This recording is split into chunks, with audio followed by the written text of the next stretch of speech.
So, here I am in Australia, in this outdoor greenery and bird singing and all that. I was working yesterday here in Melbourne and was making like $35 an hour. I only worked a couple hours, so it wasn't too much money. But then today I pick up my car and in 20 minutes I'm here. So, like, you could be in the city center one day, take a car the next day, and be totally in the middle of nowhere in 20, 25 minutes. No transit. I mean, there are cars going by the road, but it's not like a huge traffic line and that kind of thing. It's very fluid, and you can go outdoors so easily here. It's insane. Uh, next to my, uh, next to my, next to my place, there's probably some 3 or 4 different parks that are just walking distance from my house.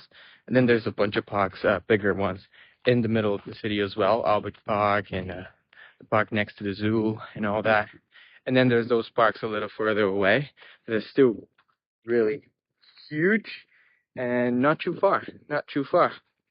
And you can really live like a chill life. I know a bunch of people here who just work part-time. They work like 25 hours a week, maybe 30 hours a week, which is not close to the 35, 40, 45 that most people work in other countries.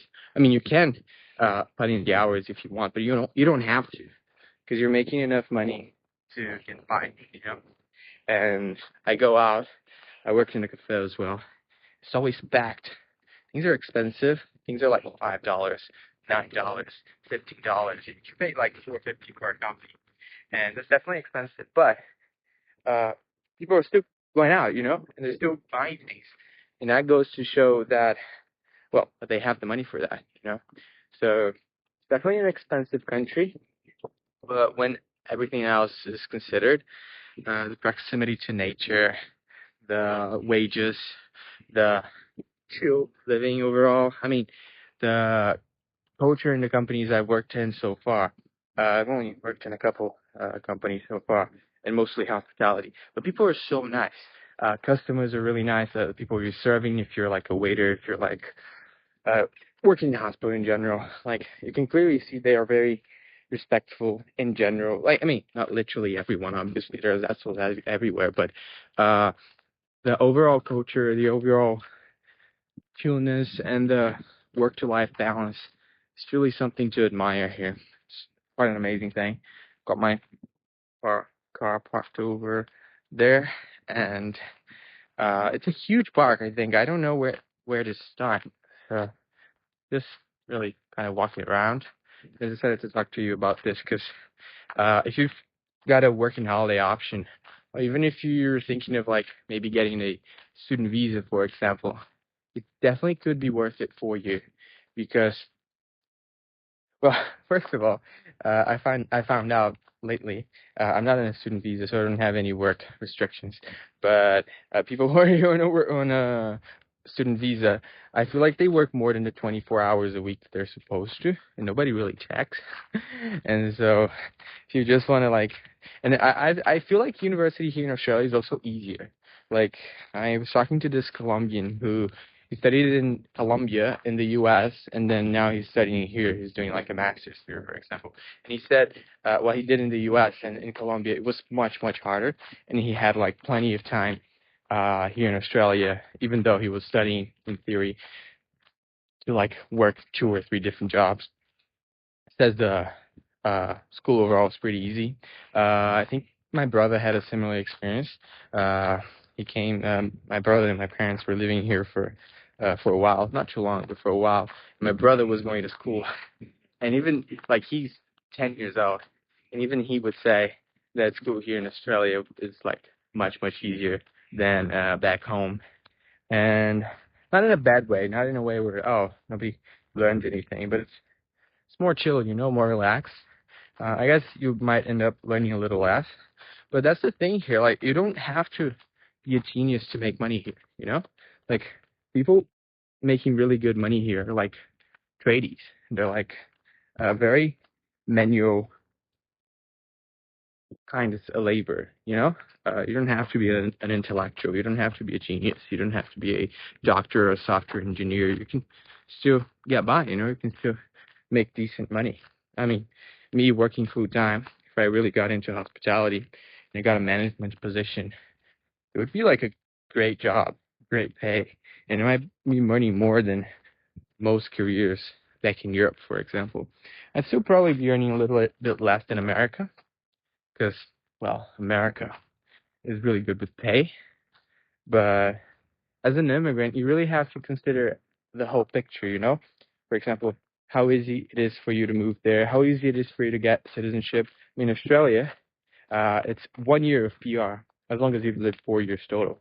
So within 4 years, if you come here in a, I don't know, shortage skill or something, 2 years later you can get the PR, and then 2 years later you can get citizenship. You could literally live here for 4 years and get citizenship if you do everything correctly. Even if you don't, there's many like work transition options and all that, which is why like 30% of the population was born abroad. You know, they've got it pretty well here, and it's reasonably easy to move. I feel like if you're not an EU citizen, if you're not an American citizen, uh, you can't say the same about EU countries, about the US, even about Canada now. Australia, in that sense, for general work-based immigration, it's probably the best country in the world. Uh, and even if you are European, if you are American, I mean, I know a German guy who moved here, and he was working as a physiotherapist in Germany, and he makes more money as a barista here in Melbourne than he made as a physiotherapist in Germany. And it's not exactly as if Germany is known as a low-income country, you know? Germany is like one of the best in Europe. Not the best. I mean, obviously Switzerland, Denmark, Norway, they're better. Maybe the Netherlands, I don't know. But for a very good country in Europe to pay high-qualified workers less than baristas in Australia, that's when you start to see that, yeah, a little bit different. Taxes here are a little bit better as well. They're not as good as Switzerland or the US, but like if you're a resident, I think first 18 grand you make, you don't even pay taxes in that, 0% literally, and it gradually goes up like 15, 22, up until 40. 40 is pretty high. But and it gets to 40 sooner than in the US, for example, but still much better than Europe. I mean, in Italy, you're paying like 43% of your income or something like that by the time you make 50K a year or something. So it's terrible. Uh, but yeah, I've been enjoying it a lot. It's hard to say if I'm going to stay here forever, or even if I want to stay here long enough to get citizenship or anything. There are many things to consider, you know. I'm really far from family, really solo, really alone, feel alone here. And it's hard. Immigrant life is hard. You know, I have those really nice days where I just walk around, make videos, but then there are days where I just work nonstop in a country that I don't really know that much about, with people I don't really know much about, in a culture that's really different that you have to adapt yourself to, uh, in a low-skilled position, want it or not, which is not, well, it's satisfying. Like, you can clearly see the outcome of your job, right, when you're working in hospitality.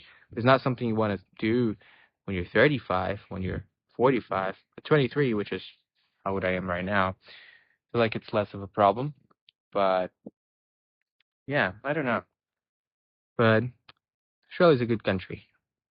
Look, behind those trees, there's a lake. And then, can you see the lake? Yeah, it's beautiful. And there's like a very steep canyon just behind here. That's the canyons falling down into the lake. This park is beautiful.